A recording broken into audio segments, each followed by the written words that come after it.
1998 ശബരിമല ശ്രീകോവിലിന്റെ മേൽക്കൂര മാത്രമാണ് വിജയമല്യ സ്വർണം പൊതിഞ്ഞതെന്നും ദ്വാരപാലക ശില്പങ്ങളിലേത് ചെമ്പ് മാത്രമാണെന്നും വരുത്താനായിരുന്നു അവിടുത്തെ തങ്കം മോഷ്ടിച്ചുകൊണ്ടുപോയവരുടെ ശ്രമം. അതാണ് മാതൃഭൂമി ന്യൂസ് ഉറപ്പോടെ നിന്ന് പൊളിച്ചത്. ഒടുവിൽ മാതൃഭൂമി ന്യൂസ് പ്രേക്ഷകർക്ക് മുന്നിൽ വെച്ച അതേ നിഗമനത്തിൽ ദേവസ്വം വിജിലൻസും എത്തി.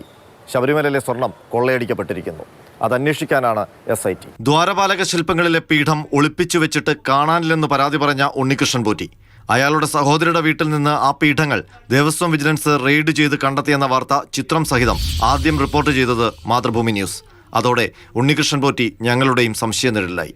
സന്നിധാനത്ത് എന്താണ് സംഭവിച്ചതെന്ന അന്വേഷണം മാതൃഭൂമി ന്യൂസും ആരംഭിച്ചു.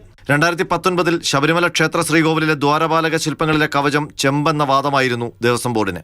സ്വർണം ചെമ്പാക്കാനുള്ള ഉത്തരവിന്റെ പകർപ്പ് ആദ്യം പുറത്തുവിട്ടതും മാതൃഭൂമി ന്യൂസ്.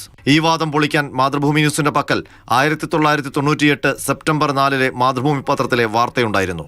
ആ വാർത്തയിൽ വിജയമല്യ ശ്രീകോവിലിൽ എവിടെയൊക്കെ സ്വർണം പൂശിയെന്ന് വ്യക്തമാക്കിയിരുന്നു. ഇതോടെ 2019 ഉത്തരവ് സ്വർണം ചെമ്പാക്കാനുള്ള ഒടിവിധിയായിരുന്നുവെന്ന് വ്യക്തമായി.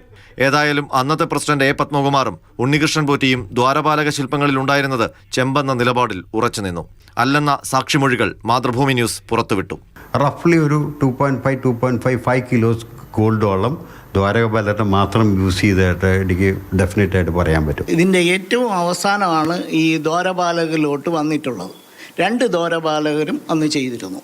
1998 മുതൽ 2019 മാർച്ച് വരെയുള്ള ചിത്രങ്ങളും മാതൃഭൂമി ന്യൂസ് തെളിവായിട്ട് പുറത്തുവിട്ടു. ഈ തെളിവുകളിൽ പലതും മാതൃഭൂമി ന്യൂസിൽ നിന്ന് വിജിലൻസ് ശേഖരിക്കുകയും ചെയ്തു. ഒടുവിൽ വിജയമല്യ സമർപ്പിച്ച തനിത്തങ്ക പാളി തന്നെയാണ് ഉണ്ണികൃഷ്ണൻ പോറ്റി കൊണ്ടുപോയതെന്ന നിഗമനത്തിലേക്ക് വിജിലൻസും എത്തി. ഇനിയും ഒരുപാട് ചോദ്യങ്ങൾക്ക് ഉത്തരം കണ്ടെത്തേണ്ടതുണ്ട്. യഥാർത്ഥ സ്വർണ്ണപ്പാളി എവിടെയെന്നും അറിയണം. ശബരിമലയിലെ വാസ്തവം തിരിച്ചറിയും വരെ മാതൃഭൂമി ന്യൂസ് ഒപ്പമുണ്ടാകും. R. അനന്തകൃഷ്ണൻ, മാതൃഭൂമി ന്യൂസ്, തിരുവനന്തപുരം.